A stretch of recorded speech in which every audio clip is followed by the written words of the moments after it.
time for Palms Pressing 3. Another open that we need, Elliot. I'm just saying. We are going to start this week's Pressing 3 with a rare, heavy topic, Michael, that needs to be addressed. In the 6th round of the 2022 draft, the Buffalo Bills selected Matt Ariza, nicknamed the Punt God, out of stormy San Diego State. Even though the Bills rarely punt, there was excitement over the pick, and the Bills immediately cut their incumbent veteran punter to make room for Ariza before he had even played a preseason game.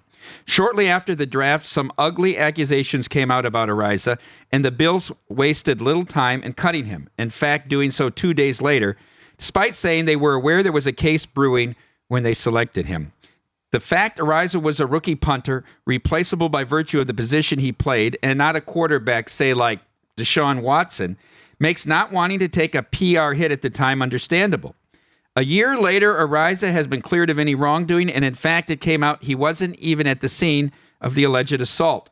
He's had his name and reputation permanently stained and lost a year's pay and who knows how much more.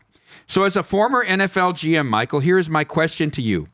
Where should teams thread the needle between honoring our country's innocent until proven guilty credo that we live by versus cutting bait with a player to avoid PR disasters? Do the Bills owe Ariza an apology?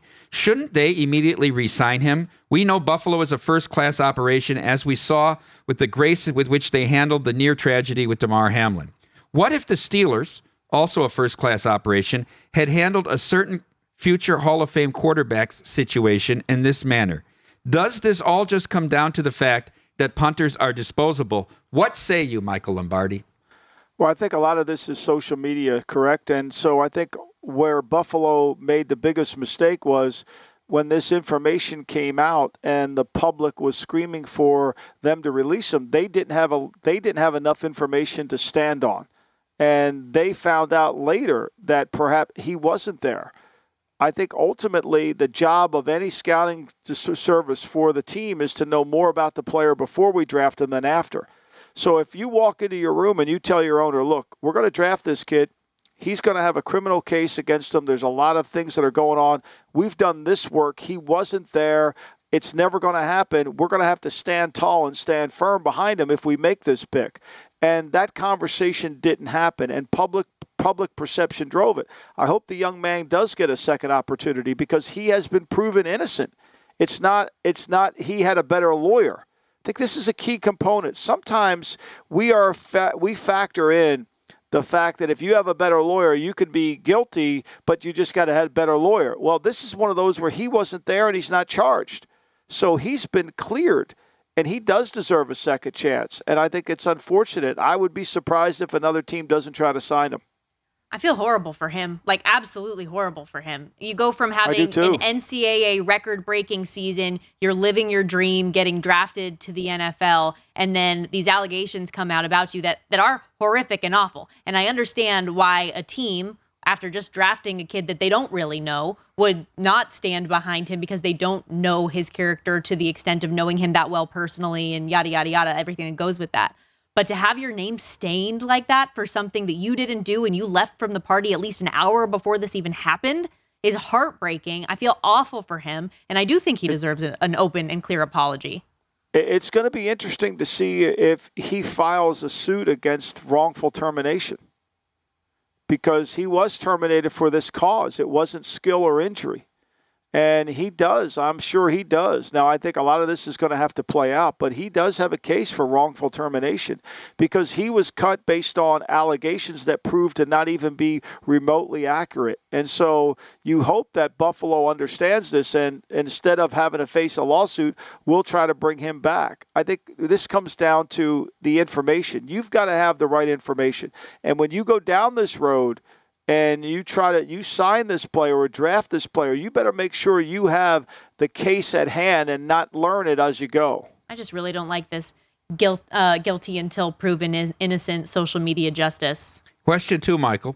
Tom Brady, Aaron Rodgers, and Patrick Mahomes, some of the best modern quarterbacks ever, all sat and watched and learned before playing from veterans in front of them. And now all agree they were likely better for it. Peyton Manning, by contrast, was treated as today's high quarterback draft picks are, thrown straight into the fire with the axiom, learn on the job. This worked for Manning, but doesn't work for most. Jalen Hurts is another example of one who watched and learned from a vet.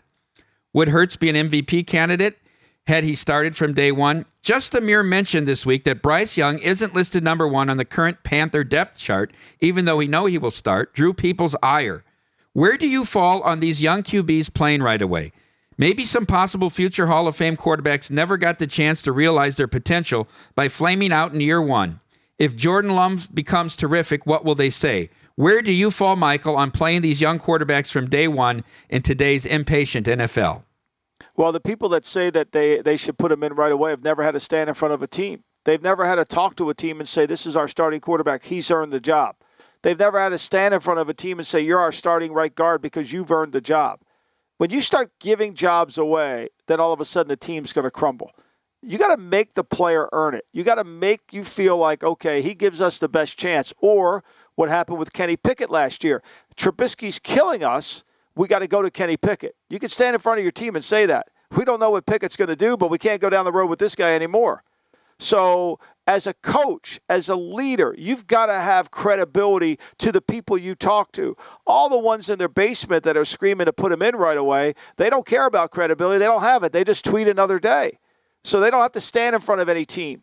They don't have to try to win the team over. You can't sell somebody who can't play. Mike Vrabel had to take Malik Willis off the field. Remember, Malik Willis was going to be a top 10 draft pick, according to many of these people. Had to take him off the field during a drive in a preseason game because he was affecting the team. He didn't want to lose credibility with his team. He didn't play him in an almost playoff game. He didn't want to lose credibility with his team. We have to, as a leader, you have to have credibility. And if you're going to earn jobs, everybody's got to earn them. So to me, I'm from the school of once the guy's earned it or the other guy proved he can't, then we got to go. Anthony Richardson, everybody's saying great things about him. It's wonderful. Great. He's ahead of schedule. He's doing great. Good luck. Watch what happens. I think we're up against it here, Storm. I think we'll I save... was going to say you can get 3 if you want right now. Yeah, but I don't think we give Michael a fair enough time to answer the question. So let's hold number 3 until next week. We'll lead off with it. Fair. What do you think, Michael, about the thought process, though, that more young NFL quarterbacks are ruined than developed in the league? I think quarterbacks are about eye level. Nobody talks about this. The more you get hit, the more your eye level come down. And when you don't know where the protections are coming from and you don't know what's going on, Justin Fields, 91 sacks. A lot of those he probably could have avoided if he had more experience, if he understood what the protections were and where he wasn't protected. 91 sacks in 2 years is ridiculous. It's not just because you got a bad offensive line. Losing 7 yards per sack is ridiculous. So I think a lot of this is you got to get the guy ready, and you got to have an offense that fits what he does. And it's easy to say, just play him. I mean, Troy Aikman, just play him. He went 1-15. Your eye level comes down the more you get hit. And when you lose your eye level and you start looking around, yards per attempt go way down and you can't play the position. So you got to protect the quarterback. That's the number one job of an offensive coordinator, is to protect the quarterback. Aikman couldn't even make it really through that whole year. He got banged up so bad. You know, the most profitable Super Bowl I ever had was because I went to South Point and listened to Michael Lombardi's preview with Brent, Betting and Buds, when he talked about Jared Goff's eye level and how it had come down year after year and through the course of that year, and took advantage of that in the Super Bowl against New England. And that play that won the game for you, if Goff holds that ball a tenth of a second longer, he's going to throw a touchdown pass to Brandon Cooks, but he felt the pressure. His eye level was down. We don't talk about eye level enough on quarterbacks because nobody's played the position. Go to VSiN.com/subscribe to become a VSiN Pro subscriber today.